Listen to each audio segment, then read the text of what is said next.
संगीत रागी जी, आपसे ही शुरुआत कर लेती हूँ, उसके बाद बाकी मेहमानों के पास जाऊंगी। आप लोग तो बड़े खुश हो गए, मतलब मूवी अभी आनी बाकी है, लेकिन ट्रेलर देखकर ही आप लोग इतने गदगद हैं, ऐसा लग रहा है कि जो एजेंडा आपके दिमाग का है इस मूवी में एज इट इज क्या उतार दिया गया है, जो आरोप आप लोगों के ऊपर लग रहे हैं। देखिए चित्रा जी, ये एजेंडा का मामला नहीं है, ये एक वास्तविकता है, ये सच्चाई है कि लव जिहाद जैसा चीजें घटित हुई है। इस देश में वाटर जैसी विधवाओं पर भी फिल्म बनाई गई है, वृंदावन के विधवाओं पर फिल्म बनाई है, काशी पर के विधवाओं पर फिल्म बनाई गई। इसका मतलब तो ये नहीं है कि विधवाओं के साथ जो सलूक होता है वैसा ही सलूक होता है। कई ऐसी घटनाएं होती हैं जिसको जो समाज को के मन को आंदोलित करती हैं, बड़ी व्यथित करती हैं, और हिंदू समाज का मन भी इस चीज से बहुत व्यथित है। आपको याद होगा कि लव जिहाद जैसी बात जो है वो इंग्लैंड में भी शुरू हुआ था, ब्रिटेन के अंदर भी इस पर चर्चा आई थी, और भारत के अंदर सबसे पहले केरल। लव जिहाद के आगे आतंकवाद है, नहीं, मैं लव जिहाद के आगे आतंकवाद है,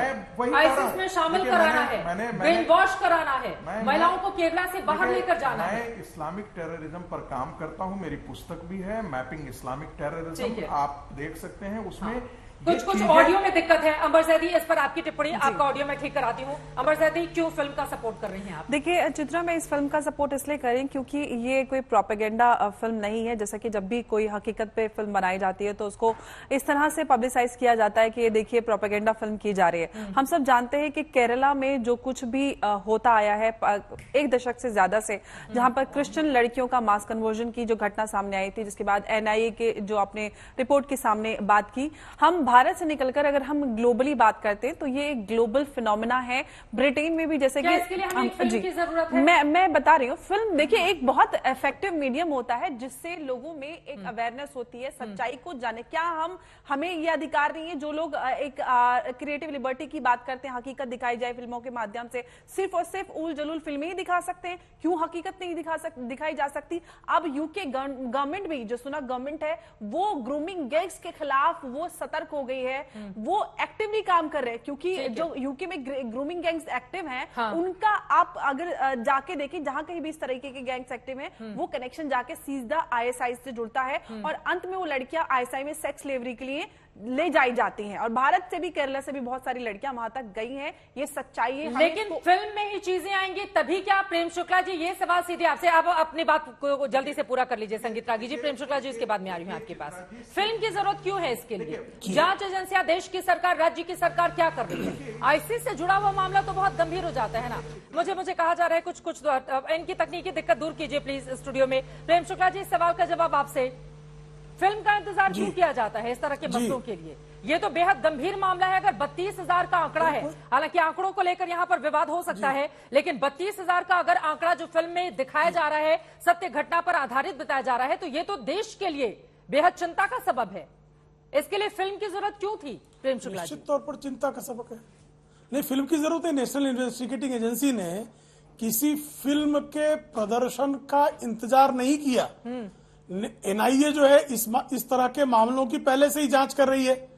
संयुक्त राष्ट्र की तमाम एजेंसियों ने भारत को इस बात को लेकर दशकों पहले सचेत किया है कि सेक्स स्लेव्स बनाए जा रहे हैं सीरिया, अफगानिस्तान जैसे जगहों पर, जहां इस्लामिक स्टेट बहुत सक्रिय है। वहां Islamic state of province of Khurasan के लिए किस तरह से लड़कियों को लव जिहाद के जाल में फंसाकर और उनको कन्वर्ट करके बाद में सीरिया जैसे जगहों पर भेजा जा रहा है। और इसकी बाकायदा, और विल्सन की हत्या में भी, एक सब इंस्पेक्टर विल्सन की केरल की हत्या के मामले में भी इस तरह के तथ्य सामने एग्जिस्ट करता है। सदन में इस बारे में जानकारी कोई नहीं दी कब जाती कहा है। था? नहीं, ये कब कहा था? चित्रा जी, अच्छा प्रश्न है आपका, बहुत अच्छा प्रश्न है। ये कब कहा था? एग्जिस्ट नहीं करती है, मतलब इस तरह की बात। ये 2016-17 की बात है ना। नहीं एग्जिस्ट नहीं, इस्लामिक स्टेट में भारत के लोग रिक्रूट नहीं हो रहे थे तब कहा गया था। अब जब इस्लामिक स्टेट में सेक्स स्लेव्स रिक्रूट हो रहे हैं, ये सामने तथ्य आ गया, तो ये कहा गया था भाई 1990 के दशक में कोई पूछता तो इस्लामिक स्टेट था ही नहीं। जब भारत में इस्लामिक स्टेट की गतिविधियां, आधिकारिक आंकड़ा क्या है इस बारे में, क्या जानकारी देंगे फिर प्रेम शुक्ला जी आप? आधिकारिक आंकड़ा क्या है इस बारे में? आप भारतीय जनता पार्टी के राष्ट्रीय प्रवक्ता हैं, आप बताइए देश को कि क्या स्थिति है केरला की। जी नहीं, सारे एक एक केस तो, लेकिन NIA बहुत सारे मामलों की जांच कर रहा है।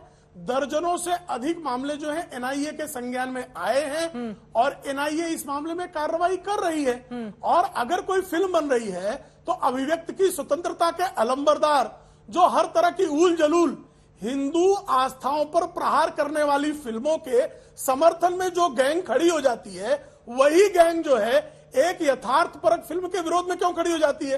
वो कश्मीर फाइल्स के विरोध में खड़ी हो जाएगी, वो जो है केरला स्टोरी के विरोध में खड़ी हो जाएगी। ये ट्रेंड क्या है? अरे तो अब पलटकर आपसे पूछा जा सकता है ना कि कर्नाटक में चुनाव है, खड़े हो जाएंगे। 5 दिन पहले ये फिल्म रिलीज हो रही है, तो आप लोगों को बहुत सूट कर रही है क्या ये फिल्म? नहीं, देखिए चुनाव के में फिल्में रिलीज करना बंद कर दी जाए कि अब किसी प्रदेश में चुनाव है इसलिए कोई फिल्म नहीं रिलीज होगी, ये नया नियम बनाया जाए। निर्वाचन आयोग को आज तक की तरफ से चित्रा जी एक निश्चित तौर पर बढ़िया सा आप एक जो है उनको ज्ञापन दे सकती हैं कि निर्वाचन आयोग जब तक चुनाव ना हो तब जब पूरा ना हो जाए फिल्में अब नहीं रिलीज होगी। राकेश बेदी, शहजाद खान जी और शोएब चौधरी जी का एक शिष्टमंडल भेजा जा सकता है, क्योंकि ये तो जो है अभिव्यक्ति स्वतंत्रता के अक्सर अलंबरदार हैं। अब चुनाव के समय फिल्में रिलीज हो रही है तो इनको आपत्ति है